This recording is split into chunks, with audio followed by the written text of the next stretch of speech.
What's up, everybody? Hope you all are doing well today. I've been going over your As You Learn, and I've noticed that a handful of people have been responding to not only the About You section of As You Learn, but also the Define Crisis section as well. So I do encourage you by Friday to get that done, preferably by today, which is Thursday, to get that done as soon as possible. So I can talk a little bit more about some areas within Crisis Come, kind of reactionary to what your requests are and what you would like to see in these lectures. So I do want to talk a little bit about some of the things that have been taught, that have been mentioned by a couple of our students defining crisis. And one area that I've been seeing more and more is from not only the About You, but also about the crisis defined, is this kind of structural organizational level and how to assess a crisis before it happens. So I was going to wait on this particular lecture, but I feel like much like crisis response, we need to kind of strike when the iron is hot, or otherwise known as Kairos. So you might know your ethos, pathos logos from public speaking, for instance, but there's also called Kairos, which is addressing a matter of speech in the best opportunity and the when it's most prevalent. So again, striking when the iron's hot, as they say. So what I want to talk about is how to assess crisis before it actually happens. And one way we can do that, and this is where I want to start off with, is through risk management and media partnership. Now, you can look through your As You Learn, and I've provided an article which these tips that I'm going to talk about come from.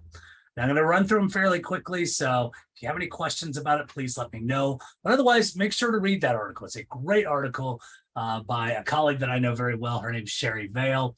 I believe she's at either University of Kentucky or Nebraska, but she's an incredible crisis comm scholar and has done a ton of academic and field work within this subsection of crisis comm. So let's talk a little bit about this. And what this means within media partnership is, what are your relationship with local and national as well as regional media outlets during a time of crisis? So I can speak for myself with working with a online newspaper when I was in my master's degree when the Virginia Tech shooting occurred. So I wasn't there that year, but I was the year after it happened. So there was a lot of press. In fact, our page views went up from a couple thousand a day to several million on April 16th. So that was the day of the tragedy. And there was a lot of attention being brought not only from the surrounding area of Blacksburg, Roanoke, Salem, that kind of thing, to the national media attention as well. So the point of all of this, though, is as a PR representative, it is imperative to be able to keep a crisis under control and to be able to talk and have sustain good relationships with media outlets so that a story doesn't take off. So part of the crisis that can occur can be the crisis itself that occurs in terms of the dangerous that might ensue because of it. And I know some of you all had mentioned that within your forum post. But the other thing is when mass media outlets or local outlets get control of the story and basically whose agenda is being set here. So these are 5 things that I want to talk about that I feel like are really important, and per the Sherry Vale article that mentions it. So first and foremost, organizations forthcoming with information are less likely to be targeted by media and public for wrongdoing. So when it comes to how we perceive a crisis, how media portrays a crisis, whether they're just doing diagnostics or prognostications of what might occur, these are things that being transparent, I mentioned this in the forum post, being transparent is critical in all steps of crisis. So being able to say, this is exactly what happened, this is how we're resolving it. Being able to reduce uncertainty in trying times is always going to be top of the list in terms of things that you must do. So this is a quote underneath it that says, as noted, the organization is not ready to respond and the media is ready to run the story will run without the organization's response. Now, that is a major facet to be dealing with because this is how cyber rumors happen. So cyber rumors happen pretty frequently. And this, again, coming from 2010, we now have much more advanced stories and how quick they come out on things like Twitter. So this is a little outdated in the sense that the ideas are there, but it's a little outdated because of how quickly not only media outlets will cover it, but also publics. So not having the story under control from the get-go, not having a response is very damning when it comes to who's viewing it. So you might have a story that is out of your control before you barely know what's hit you. So this is actually something that we will be talking about next week when we look at our crisis plan, and when we establish key messages. So if we anticipate that something might go wrong, so let's say that, technical malfunctions at an industry might happen, having a message crafted quickly before it even happens might be a good way to start off your decision making here. And again, this is at top level where your PR is. So not even necessarily the people that are affected on the ground level, but at the same time, being able to deliver that message and having your narrative under control is essential. Number two, the media can be used not only as an information resource, but also a resource manager. So one thing that we might want to consider is using the media to help others. So again, I know that we do have one thing in the forum post that says, I know crisis from an individual level, and that's awesome. I would love to hear more about what that entails so that we can have a better understanding from that perspective. From a top-down level, one of the things that we want to do during a crisis, as kind of in the upper echelons of, PR responsibility, is that we want to make sure that uncertainty is reduced. And using media outlets is a great way to be able to reduce that uncertainty for people who are scared. Because if you think about it, even something as small as like not knowing your grade for a class is uncertain. And that makes people uncomfortable. We are, generally speaking, do not like uncertainty. So there's a theory called uncertainty reduction, and crisis communication is no exception to uncertainty reduction. Now, we want to make sure that everything's out in the open as much as we know. And it may not be much, but as long as we're telling people what's going on as it happens, this is where the resource comes into play. Not only that, this gives a good opportunity for the organization and the media outlet to be able to convey a message that is in support, that is helping others, that's seeking resources.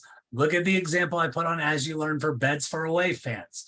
Not only did Borussia Dortmund in this case, and make sure to watch the video so you get the context of this.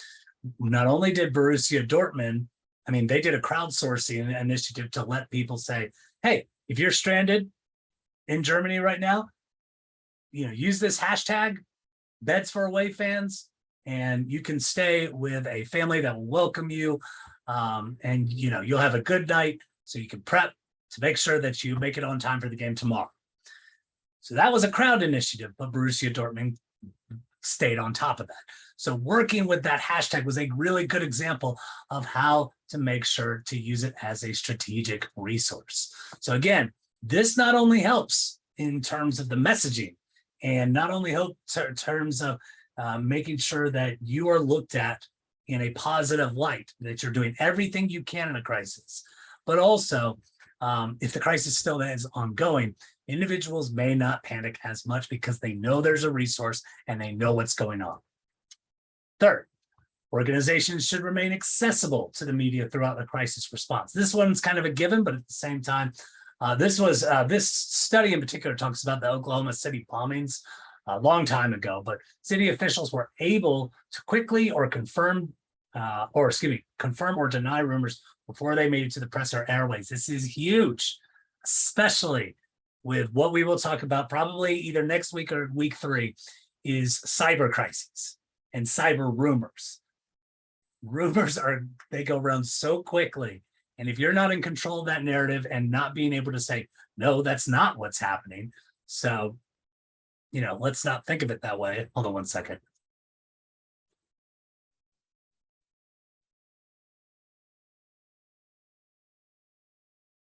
Sorry, I had to sneeze. I might have another one coming. So, yep.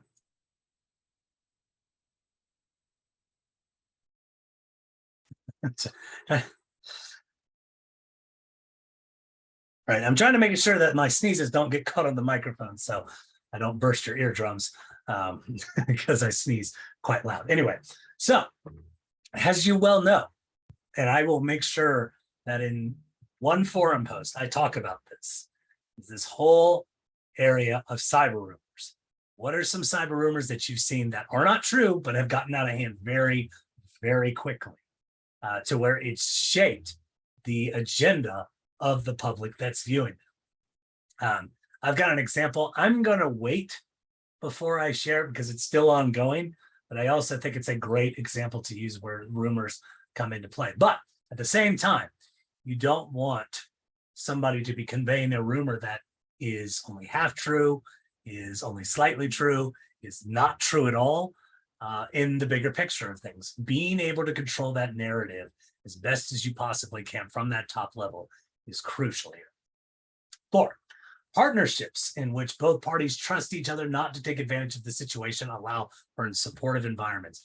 It is so easy for many people to go in and talk about mass media outlets being unreliable, sharing fake information, and ultimately not doing the public a service. That comes up so much in public rhetoric that they don't think media outlets are on their side. And I can't speak for every journalist. I know the ones that I have worked with in the past were very much, they wanted to become journalists because they wanted to do a good and a service to the community. And one of the ways by doing that is, as a journalist, you are flipping through press releases constantly from organizations of what's considered newsworthy.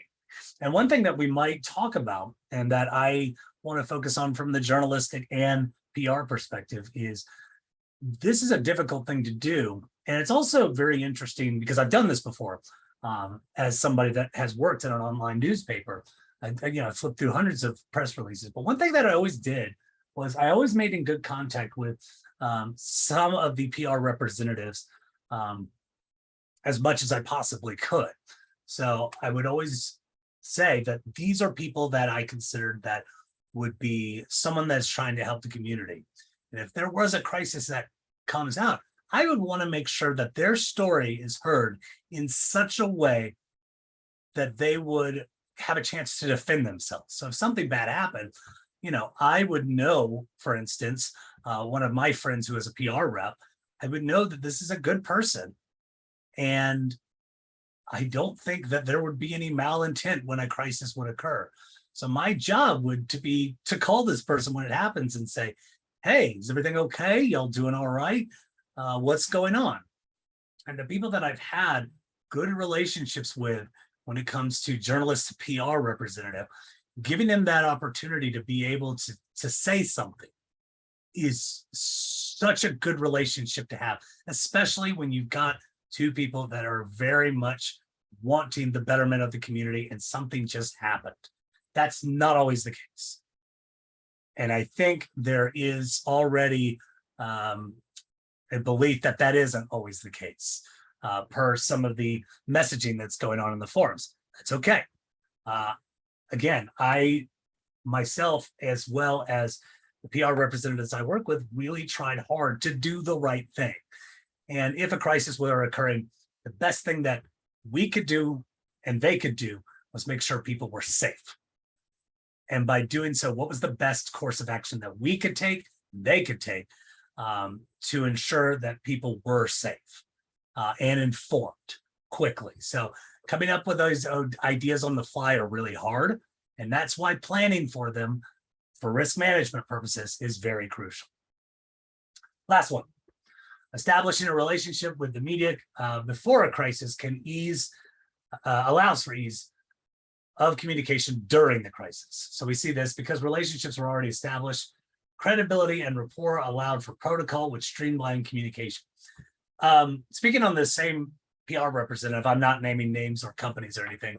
One thing that I would say about this person in particular that I had a good relationship is we go to lunch about maybe every other week and not even really talk about business all that much.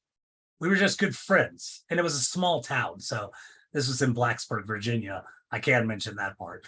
But it is something that we were good friends. And, you know, it was something that I, again, wouldn't have any ill will, and he didn't have any ill will towards me. And we can have these conversations. But being able to establish that good rapport, and the times that we did talk about, there would be instances where he would mention to me, what should I be transparent about when it comes to something that we feel like we did something wrong? So, you know, it can be something as a internal squabble with an employee that's disgruntled. You know, do you report that kind of thing? Is it newsworthy? Is it something, you know, if it's internally resolved, do you even have to worry about it? And a lot of times the answer is no. You don't need to report some of that stuff, but there are other times where something escalates and you do need to share it. And so that is something that having those good relationships with media outlets can be very beneficial if you're a PR representative. So that's what I wanted to talk about today. Please let me know if you have any questions with this. I want to make sure that this is answered. I'd love to address it tomorrow if you'll watch this video and you'll respond to it. I'd like to answer more questions. I might just do an open line on Friday if there are more forum posts, but I hope this helps in terms of one area of risk management, in terms of, again, that higher area of addressing with crisis from an organizational perspective, and also one way to be able to resolve it before it happens is your conversation with media outlets. So again, I hope this was helpful. Please ask questions if you have any, and thank you for your time. Bye, everyone.